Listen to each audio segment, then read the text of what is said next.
to today's event, Is Australian Business on Track for Net Zero by 2050?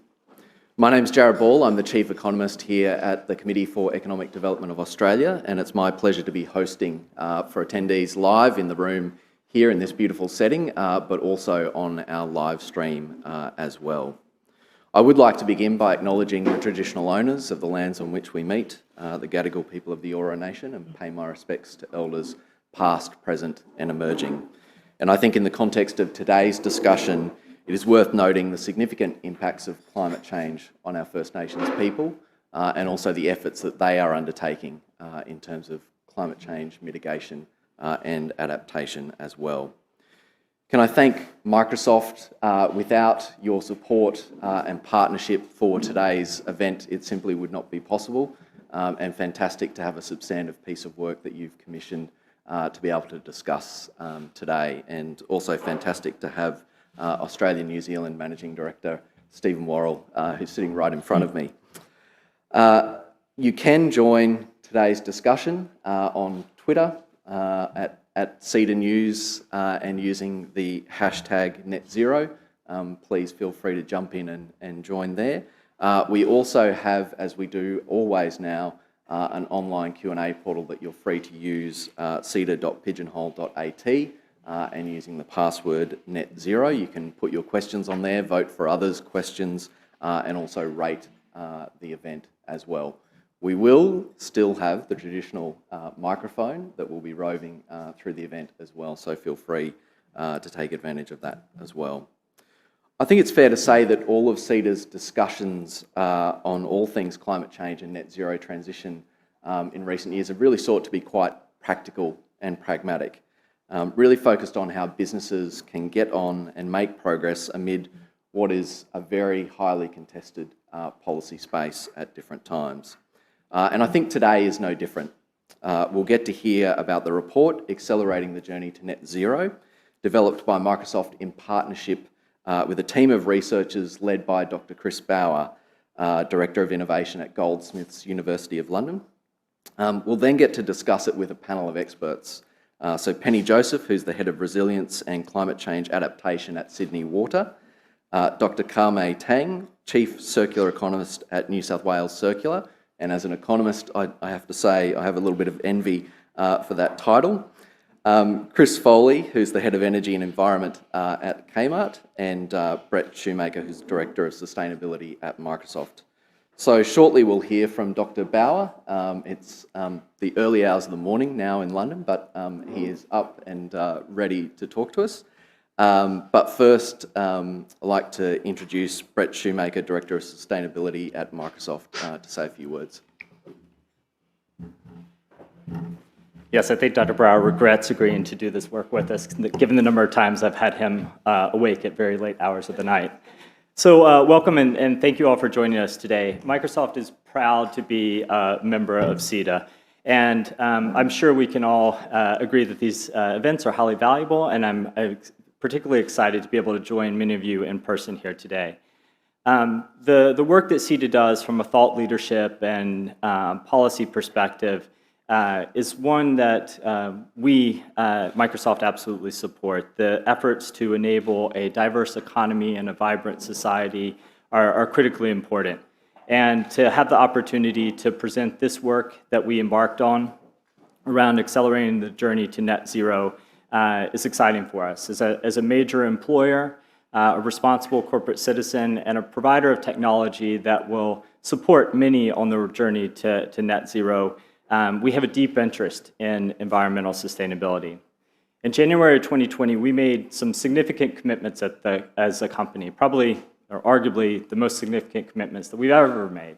As part of those, it was to reach climate negative by 2030, removing more carbon from the atmosphere than we emit, and then by 2050, having removed all carbon from the atmosphere that we've emitted or users of our that has been emitted through the use of our technology since the founding of the company in 1975.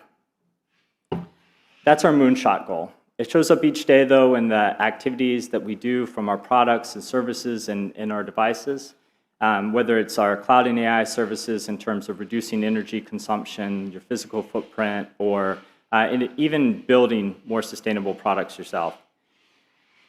It's for that reason that we embarked on this work, because it's not just about our ability to reach net zero, but our collective ability to do so.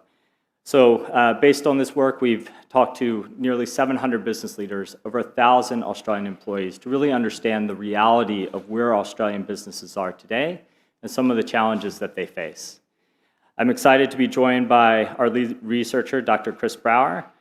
We've done this work not only for Australia, but also New Zealand. And in the lead up to COP26, Dr. Brauer did similar work for the UK. So our hope is by sharing this work, we can help advance others in the journey, sharing some of our learnings, the challenges and setbacks that we faced and that we saw. And what we saw was that there is so much work to be done. Over a third of Australian businesses that have commitments to net zero by 2050 are not on track to meet them. And there are a few key reasons for that we'll go into greater detail on. So with that, I'd ask you to please give me a warm welcome to Dr. Chris Brauer, who will join us virtually from the UK.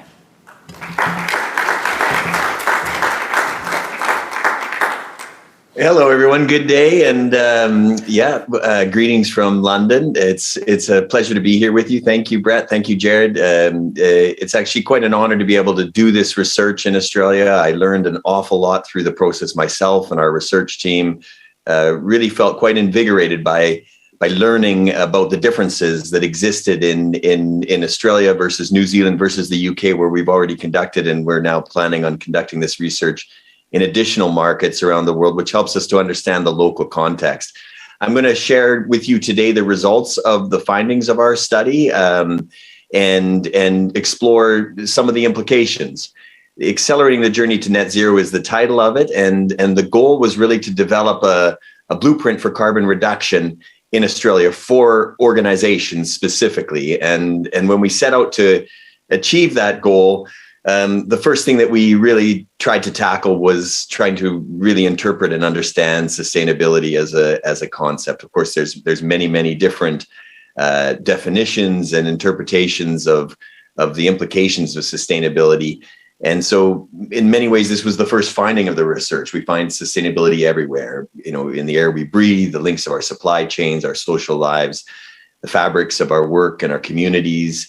And in many ways, it's driving the art of the possible. We found that sustainability is the language of our times. And in many ways, when we explored with organizations and with individuals, it was starting to see that common language was emerging so strongly in economic forums, in social forums, environmental discussions. And that this is the power of it, that the scale of the challenges that we all face together, it can overwhelm us quite easily, but just as easily they can empower and inspire when you see people collaborating and thinking carefully. And that's why working so closely with Microsoft on this has been such an opportunity for us to be able to access all of these organizations, to be able to access all these individuals and subject matter experts.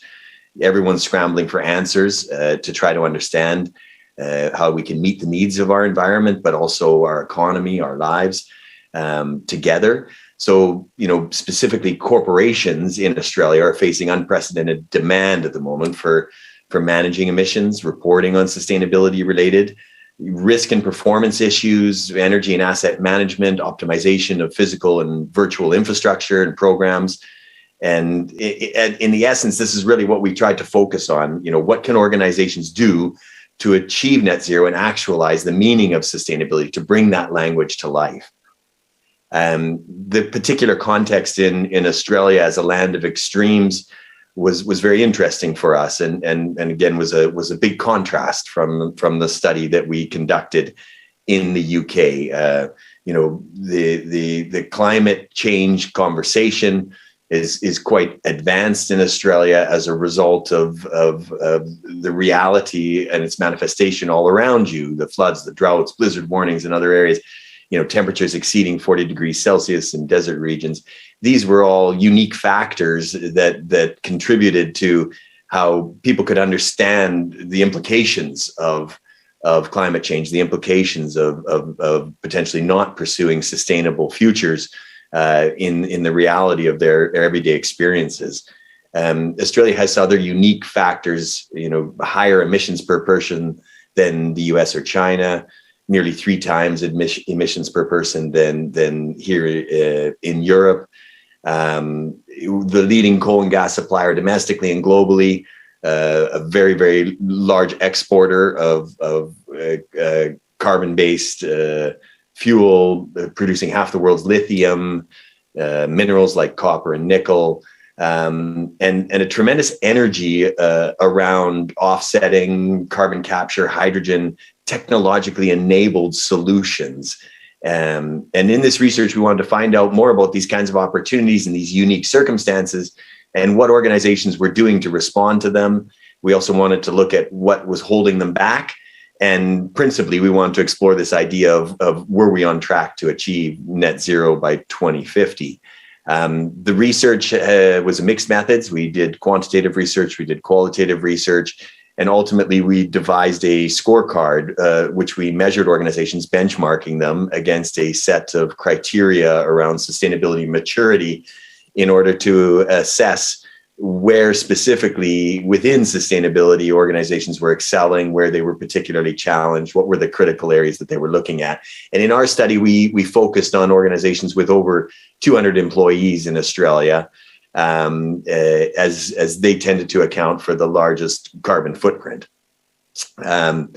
The initial headline finding is quite sobering and one that needs to be accounted for. So by their own admission through our study, 34%, a third of organizations with over 200 employees in Australia, not set to meet that 2050 target, going to miss their goal. And we found that this was largely the result of something that we're terming a delivery deficit. So they have very, very strong sustainability targets. Many organizations very ambitious, finding it quite easy to raise the level of ambition, but challenged to execute against that, to be able to achieve that target. And much of that was due to a variety of challenges that put these organizations in what we termed an aspirational. So if you look at this histogram here, you can see that 2/3 of the companies in our study sat in the middle of this scorecard.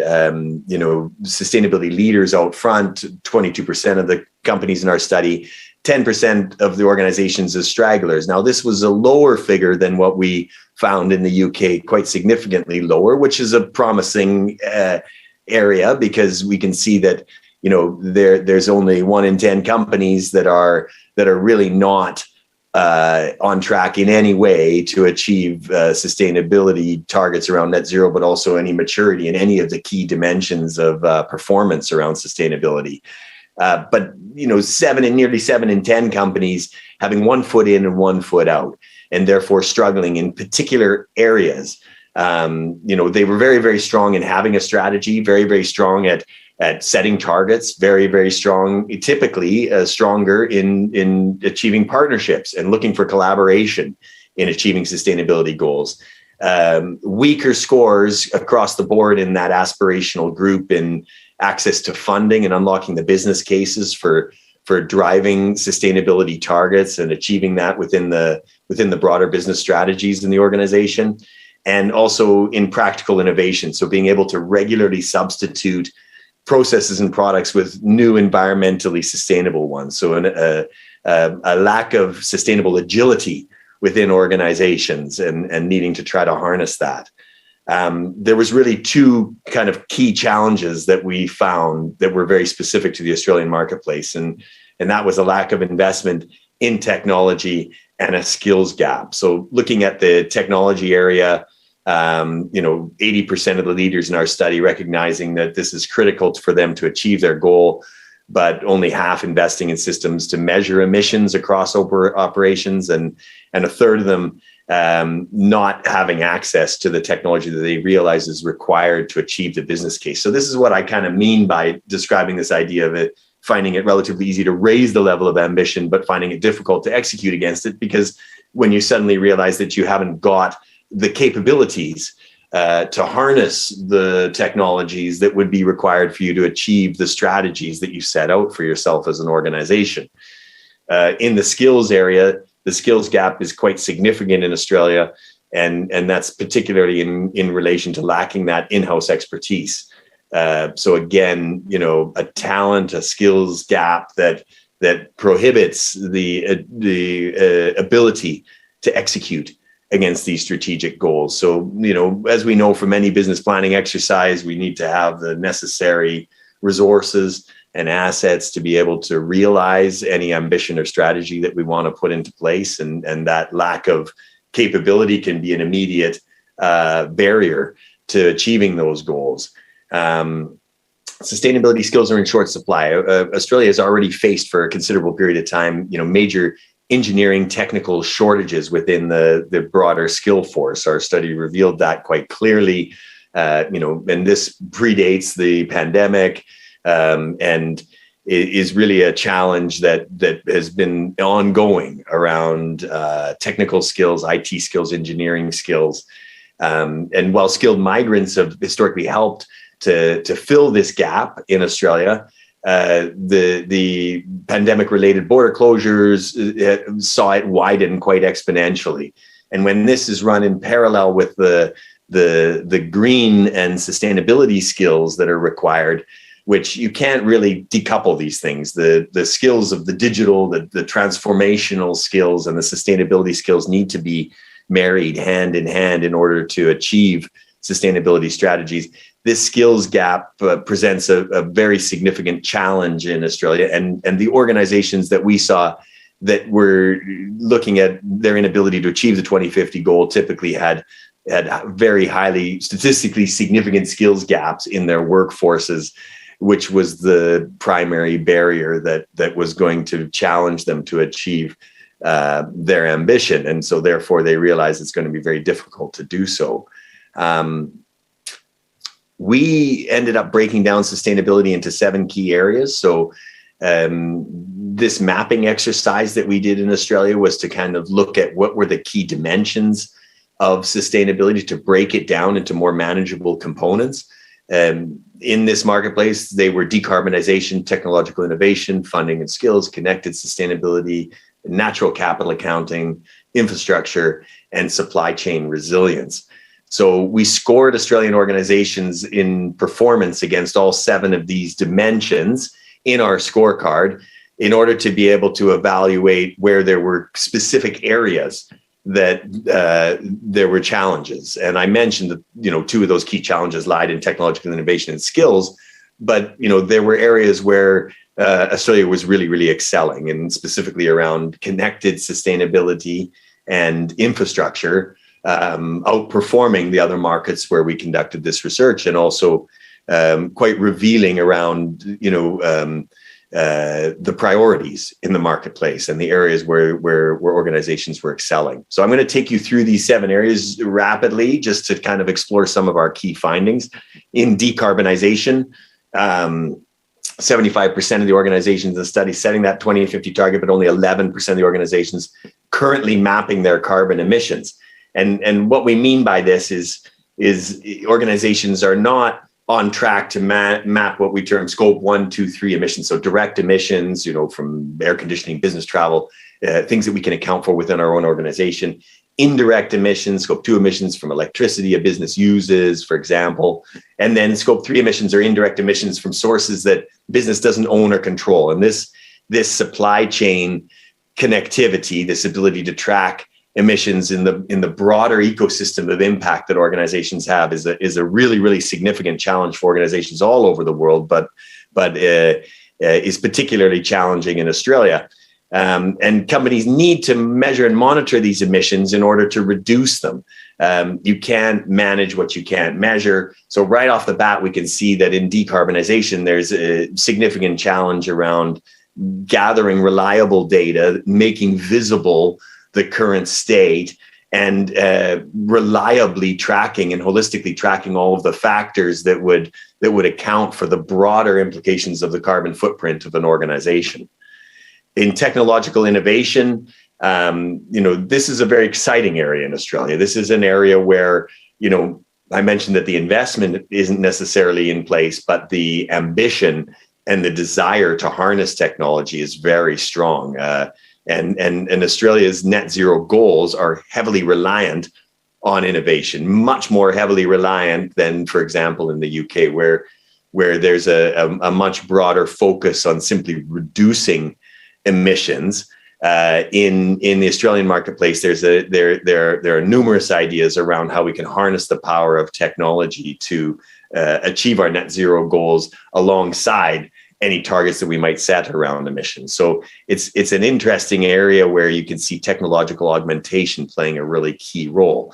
And there are many ways to get this innovation in place, but we can see that 50% of organizations have that technology in place that they need to measure emissions. 51% of them spending on R&D to create and innovate new solutions. So half of organizations investing in these spaces and looking for these opportunities. So, obviously one place to start, and a key one is in renewables. Australia is a world leader in electrification through renewables. And this is a very exciting area. And there's a lot of emerging clean electricity sources that are available, investing in storage systems, wind, solar energy, expanding that use of renewables across the marketplace is key. And there's a strong appetite for that in the Australian marketplace. Funding and skills is a key dimension of this. Obviously, I mentioned that it's a hurdle, but we also see that there's a real deficit in training, in opportunities for workforces to learn more about how to contribute meaningfully to the sustainability strategies of their organizations. And a lot of this is the result of historical prioritization, I think, around, for example, digitization or the new and emerging skills that has sort of left sustainability off the table. And there's a big need to create curriculum and opportunities for training and development within workforces so that we don't need to just bring in the skilled resources, but we can actually upskill and reskill existing workforces in sustainability literacy, in understanding how to contribute more meaningfully, and also innovating in this area. And the advent of remote working as the norm means that there are many, many more candidates available in workforces than there ever were before. And leaders have the opportunity to think outside the box and take advantage of remote talent in that process as well, as they broaden the view of how they can skill their workforce. Connected sustainability is an area of real strength, and what that implies is sustainability integrated into overall business planning and strategy. So that's a real strength in Australia, and I think a very big opportunity, because sustainability is not something sitting off the side of the conversation, as we've seen in some of the other markets that we've researched. It's integral and part already of the core business strategies. Organizations are looking to achieve sustainability, not just to have a more positive impact on the environment around them, but to contribute meaningfully to their own performance and competitiveness. And that inherent understanding that sustainability is a contributing factor to competitive advantage is apparent in the DNA of Australian organizations. So that, it offers a big opportunity, because, there's a lot of work going on in other markets just trying to get sustainability into the room, to get sustainability around the table, to get sustainability into the conversation. But where the challenge lies in Australia is around the funding aspects of that. While there are very significant integrated planning exercises going on around sustainability, there is a lack of business case maturity in many cases. The skills and the technology that are needed to operationalize the plans, there's deficits there, which limit the capacity and ability to execute and move at speed, limit experimentation, limit agility, and limit organizations from, weaving their way through a pathway to achieving their net zero ambitions. Natural capital is something that, is also core, the use of land, the use of water, the use of biodiversity, land, air, water, living organisms, the experience that Australians have much more deeply connected to the land than in other markets, much more deeply understanding of it, both through the historical evolution of the way in which the land has played such a crucial role in developing the economy and developing opportunities and so on, but also the implications that I mentioned earlier around the climate crisis and the challenges that can be faced around this land of extremes.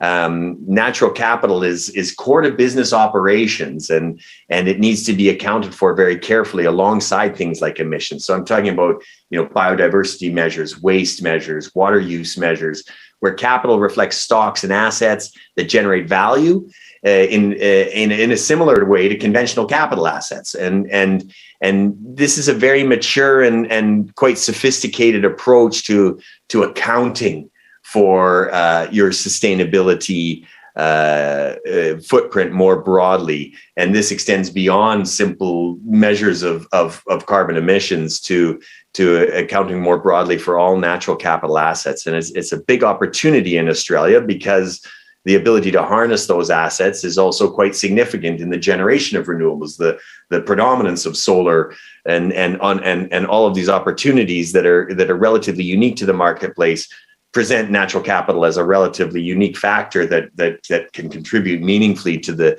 next generation of energy production around the world and the inevitable rise of a low carbon or zero carbon economy driven by energy production and opportunities that Australia can play as much at the forefront as they are of the carbon economy. Sustainable infrastructure, 70% of those surveyed adopting renewable energy. I mentioned that this is way ahead of many markets. Reducing on-premise energy use with adaptive measures, again, way ahead of many markets. So in this area, we do see quite sophisticated applications of technology, quite sophisticated understandings and of what can be done. So it's a worldwide leader in the uptake of solar energy. And there's a lot of work that can still be done here, but this is very encouraging in terms of the trajectory of these 7 dimensions here. Australia's, leading from the front. Supply chain resilience, a big challenge and an area that we're exploring much more deeply now in a vertical sense. We recently conducted studies of a similar nature to this one in retail and financial services, in the energy marketplace. It's been very interesting to explore in healthcare, what the implications are for particular sectors, and supply chain just keeps coming on and on as such a massive issue. And I think, it rose in prominence through the pandemic. It was a wake-up call around the world. Everybody started to talk about ideas of resilience and the need to make this work in different ways because it had such an enormous impact on cost of living now and on the implications for individual consumers all the way up to organizations as to how you can sustainably drive your strategies while at the same time accounting for a resilient supply chain. And these two things not being in competition with each other, but turning out to be quite cooperative in nature. So using technology is at the core of all of this, and data, of course, is at the core of all of this. And much of supply chain resilience is built from the ability to model, to simulate, to understand the implications and decision-making and leadership around how we build our operational models within organizations. And having sustainability at the core of all of that tends to build more resilient models because they're future-proofing against what's the inevitable decline in carbon energy use and the rise of new forms of renewable and alternate energy sources that are going to be driving the future of the economy and the supply chains alongside that. So I just wanted to conclude with the idea that, sustainability leaders in Australia are able to harness the power of technology, amplify and accelerate their sustainability strategies, and operationalize through what we term speed to impact. So these were characteristics that were drawn from those 22% of the companies that we indicated were out front, the leaders in Australia around sustainability, organizations that were excelling, also reporting higher financial performance and competitiveness, aligned alongside this, offering a real opportunity to try to recognize that, leading in sustainability typically also aligns with leading in other areas of business competition and performance. And it's organizations that are able to harness the power of sustainability that are to inherit the next generation of this economy in Australia, which is going to be more diversified, which is going to be more digital, which is going to be looking to capitalize on more innovation and new opportunities in service and operations. Sustainability leaders have estimated how much it will cost annually to carry out their organization's environmental sustainability plan. They report more accurately on natural capital. In all 7 of these dimensions, they tend to score higher, but it's particularly in technology and this idea of speed to impact. So I'll conclude there. This is a really exciting moment for Australia. I was really encouraged. I went into this study thinking that potentially my thinking was that Australia was probably going to be uniquely challenged in many regards because, I'm a Canadian. I come from a place that's a big carbon exporter, very, very dependent on natural resources in the economy, and specifically challenged around sustainability as a result of that engine that has been driving the economy forward. And I expected to see similar things in Australia. What I saw was I think encouraging. There are many, many challenges ahead, but the commitment is there within organization, and we just need to accelerate that journey. And hopefully the findings of our research can arm businesses with the knowledge that'll help them create lower carbon, more sustainable futures. Thank you very much.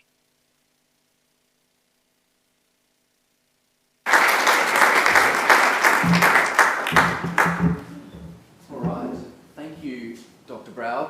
Plenty there to think about and plenty that we can discuss with our panel. And I will get our panel members to join me on stage now and we'll get into it. And we should also have Penny Joseph joining us on the live stream as well. Just going to check that Penny Joseph is there. I'm here, if you can hear me. Excellent. Hello. Excellent. Thank you, Penny. Always reassuring to hear your voice. And I do want to start with you. I always like to bring in people on the screen, make sure we don't forget about our panellists on the screen. So you're the Head of Resilience and Climate Change Adaptation at Sydney Water.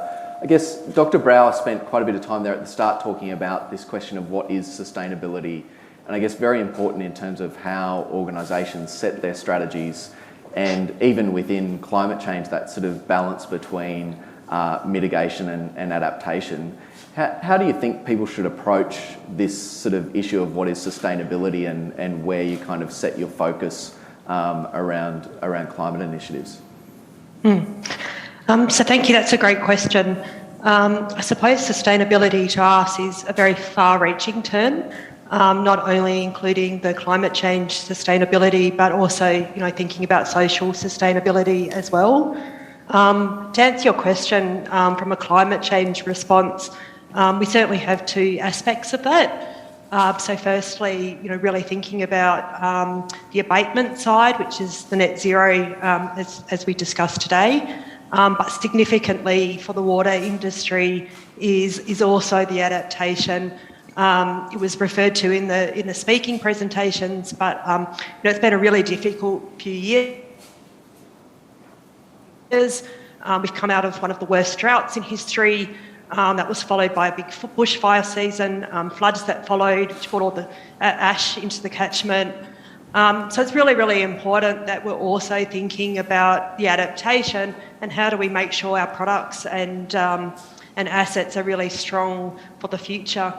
One of the challenges there, I think, is to make sure that we're considering those things with their own merits and their own rights. So we're not actually trying to make those two things equal or to drive towards the same outcome.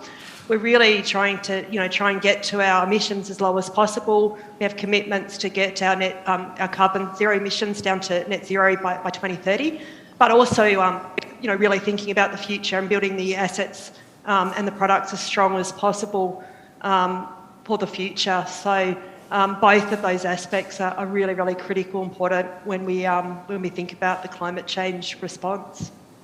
Thanks, Penny. The other issue that came up really prominently was obviously around measurement, and Brett Shoemaker, I want to get your perspective on this.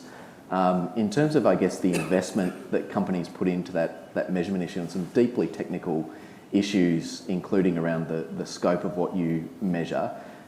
do you think companies are investing enough in the measurement? And what are the sort of things that we need to get right in terms of getting the measurement up front right so that we're measuring the right things to head towards the goal? Yeah. Dr. Brauer mentioned a little of it with 11% of Australian organizations are actually mapping their emissions. What's also in the work, we found that only half are investing in tools for measurement at all. And that idea of you can't manage what you can't measure is certainly an adage that's true. And that measurement can't be overly complex, which is the world we live in today from a sustainability standpoint. And so the starting point around measurement and understanding where emissions are coming from then informs what is going to have the first best outcome or action that should be taken. And I think that's the critical part. Often in conversations I have with many Australian businesses, I hear a lot of activity and ask the question of, well, why did you start there? And usually the answer is, well, we started there because we knew it would have a positive impact, as opposed to we started there based on the numbers, the data. So, Chris Foley, we heard a lot about supply chain resilience in Dr. Brauer's presentation. So it's obviously not just about internal practices, but also about the products that we sell and how we source them and moving away from emissions-intensive, wasteful products. Is that a question for the market or more for policymakers? How do you see that? And I related in particular to a question that's come through on Pigeonhole, and a good reminder to keep putting in questions on Pigeonhole, or let us know if you'd like to ask a question in the audience here, is whether there should be incentivising of suppliers towards reducing emissions. Is this something that you think about in the Kmart group? Oh, absolutely. I mean, to put it in context, and to the comment just around data, 5 years ago we were all focused on scope 1 and 2. Now in our business that actually represents less than 3% of our emissions. And we got there through a whole lot of analysis and life cycle assessment to then work out, wow, this is actually really complicated. And then we look at our supply chain and we've got 1,000+ suppliers, 17 countries. Like, it becomes really complicated to get a really simple answer. We see that the market was certainly, in our world, we're moving forward. You could argue it's beyond politics, and it's one we needed through TCFD processes that we've gone through internally over the last few years. Certainly the regulatory framework needs to be there. There has to be policy for investment certainty. That's a given. And but the way we then work with our supply chain is absolutely changing. The analysis that we're doing, the exploration, but also to put it in context for Scope 3 for our business, and you could argue sort of general merchandise products in the market, 65% of our Scope 3 emissions actually come from product use, not from the actual product themselves. So the vast majority of the impact of products is actually the use, not necessarily the actual production or the materials. So we can certainly, within our supply chain, we've got a whole lot of programs and initiatives that we're just finalising at the moment to really go hard with our suppliers very collaboratively and take them on that journey. And that's, as I said, that's where we're going, that's what we're doing. Could there be regulatory or policy framework to support that? Absolutely. But certainly, yeah, whether it is there or not, we're on the journey. Might come to you, Dr. Tang. This is obviously something that you think about a lot at New South Wales Circular in terms of how you foster and facilitate innovation and the incentives that are necessary in this space.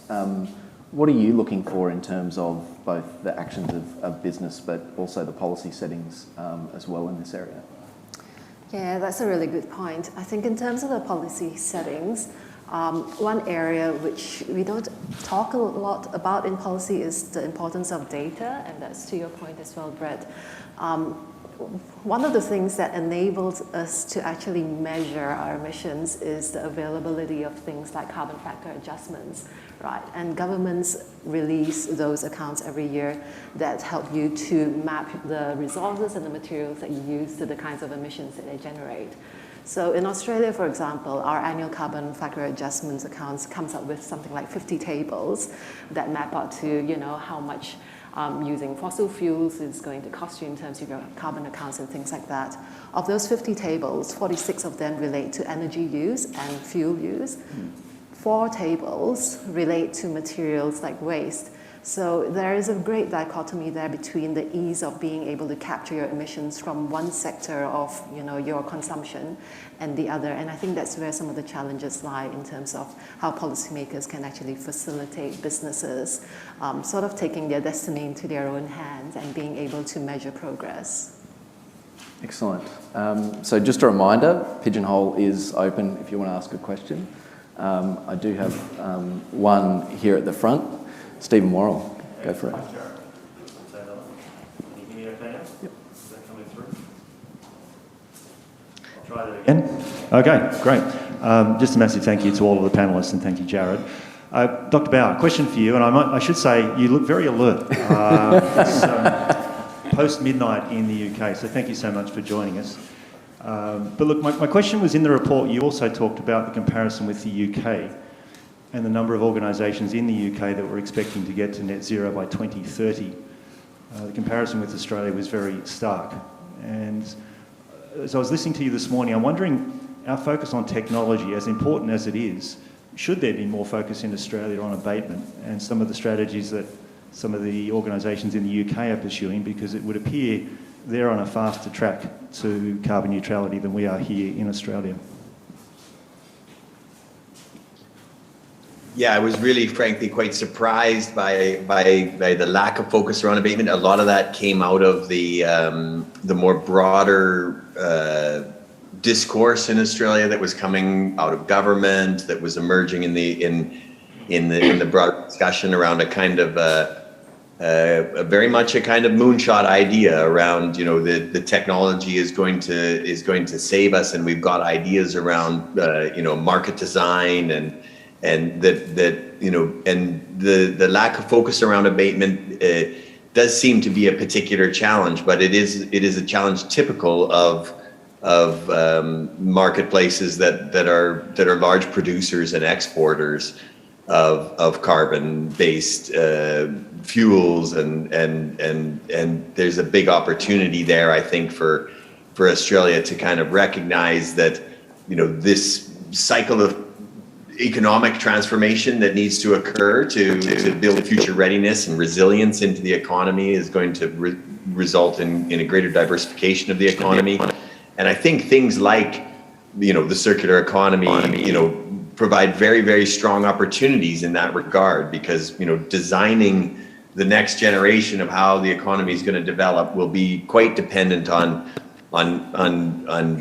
starting to recognize that this S-curve, as we think of it, or the economic cycle that's been driven by a carbon-dependent economic model is running its course, and the faster that the economy can adapt, the better, and a lot of that will be dependent on not just innovating new solutions, but focusing on reducing.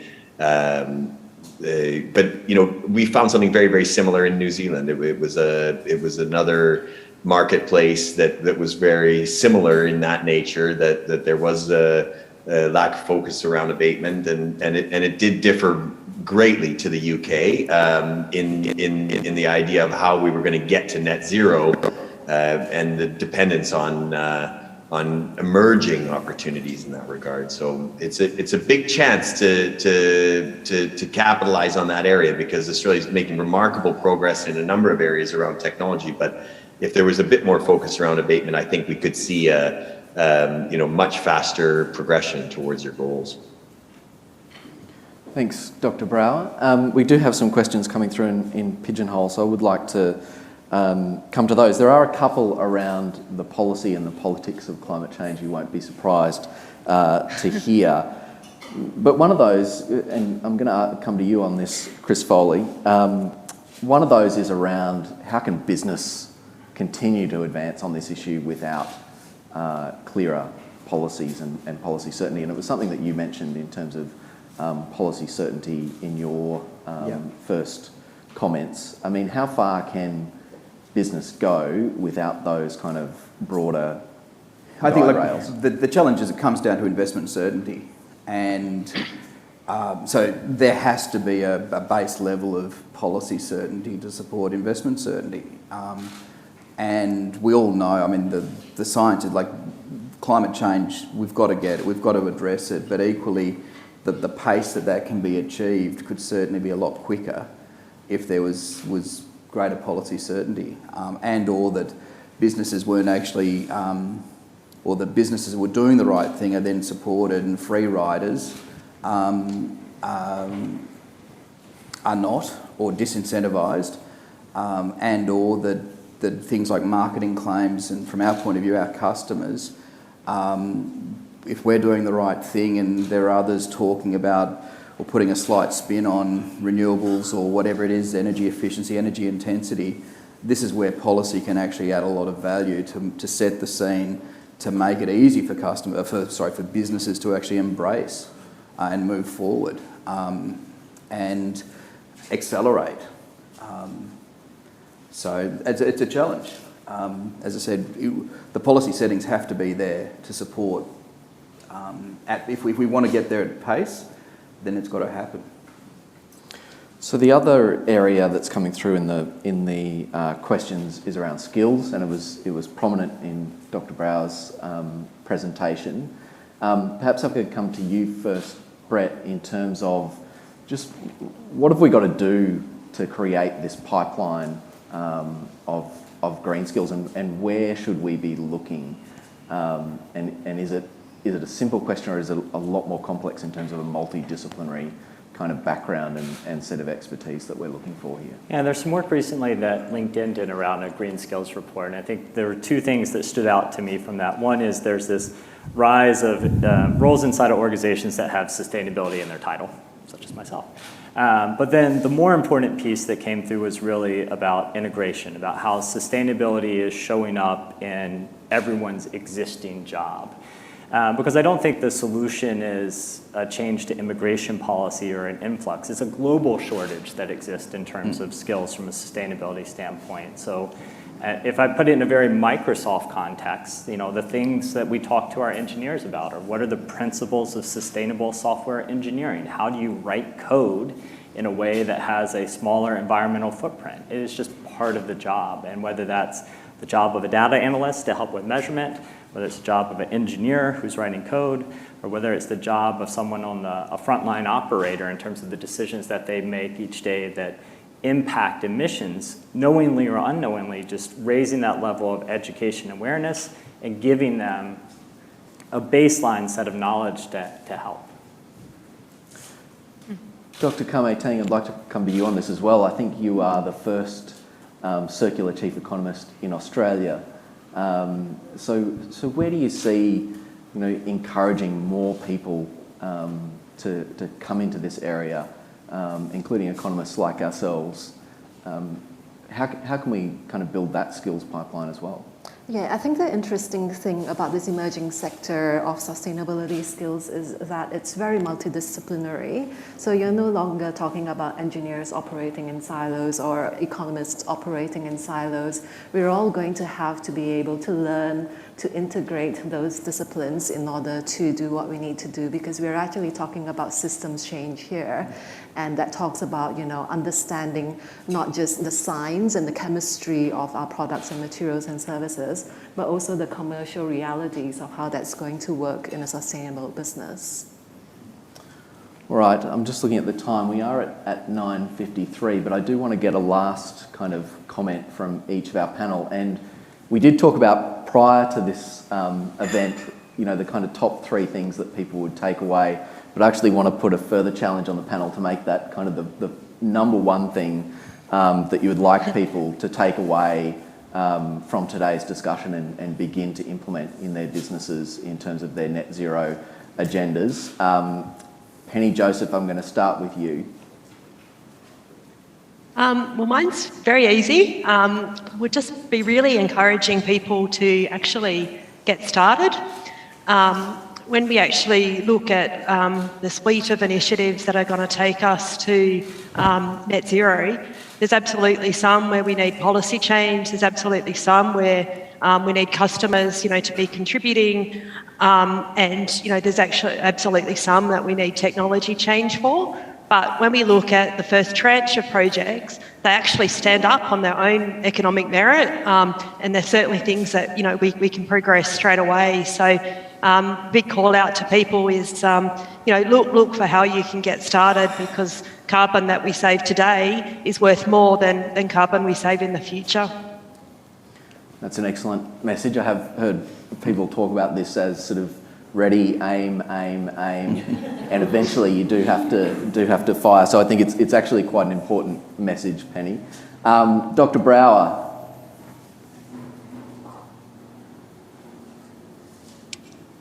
Yeah, I was just thinking, because there was so much information in our study, what would be the one thing? I think one thing that came clear was, if we speak to organizations, sustainability is the ability to meet these social, economic, environmental needs of the present without compromising the future.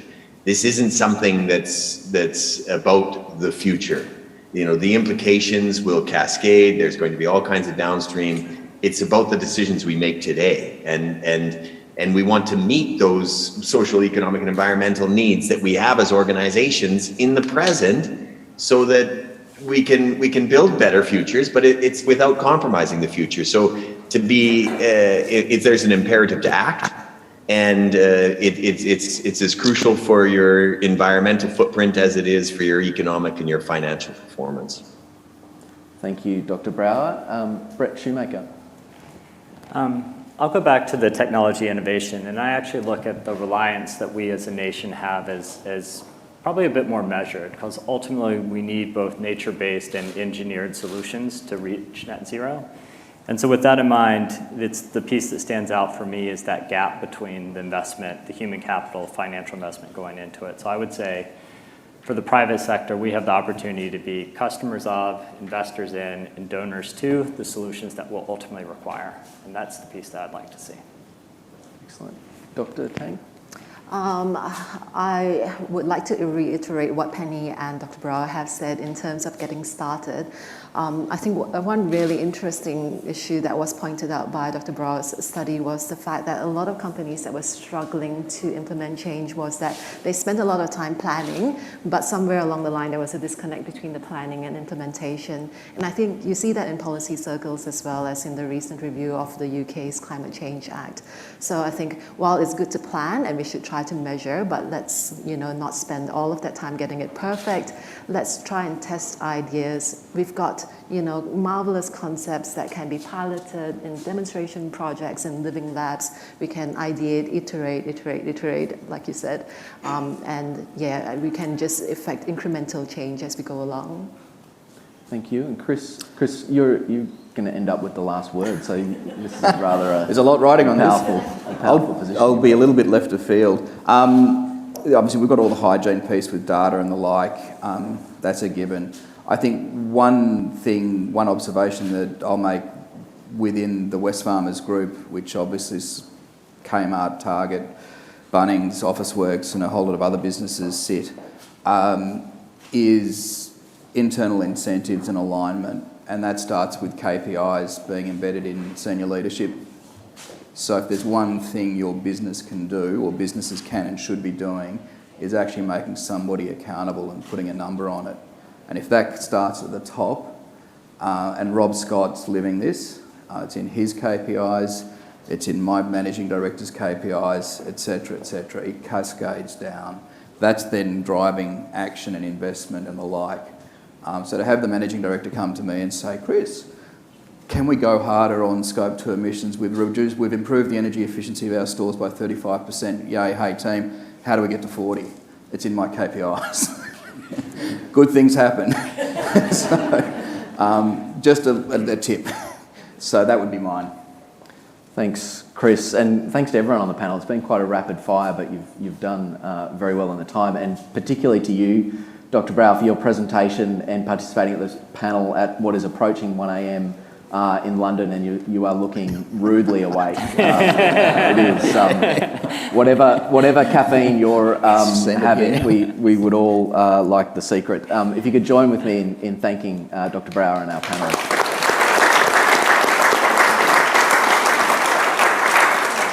I'd also like to thank you for coming along today, and also our live stream viewers as well for engaging on this important topic. And of course, thank you to Microsoft. A really interesting report and a set of findings which really help us, I think, to measure progress, understand where we're at and where we need to improve on that path to net zero. I can spruik a couple of CEDA things coming up that relate to this. We've talked a lot about skills today. On Friday, 29th of April, this Friday, we do have a live stream session on are we building enough green skills in the wide brown land? So an opportunity to get much deeper on some of those issues that we've raised around skills. And then on Tuesday, if you dare engage on some of the politics of these issues, we are having a federal election special which I will be moderating, and I suspect that will be a challenge to keep everyone in line. So tune into that if you would like to be entertained. And just one final CEDA plug.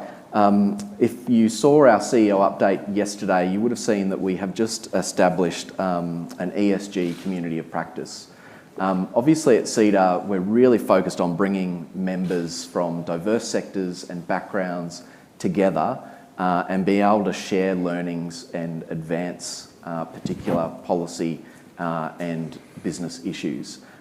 This community of practice is very much going to be focused on that in the sustainability space and meeting regularly and looking at how we can share best practice and also look at how we advance a lot of the issues around stakeholder engagement, communication, accountability, transparency, the kinds of issues that we've talked a lot about today. So if you're interested in that, particularly if you're interested and you're in the room, I think Jo Lilly, who's our head of programming, is also in the room and is heading that up. So please get in touch with her. Here in the room, we do have another half hour in which the beautiful space, is available to network and have a cup of tea or coffee. So please stick around. And in the meantime, enjoy the rest of your day. I hope it's highly productive. Thank you very much.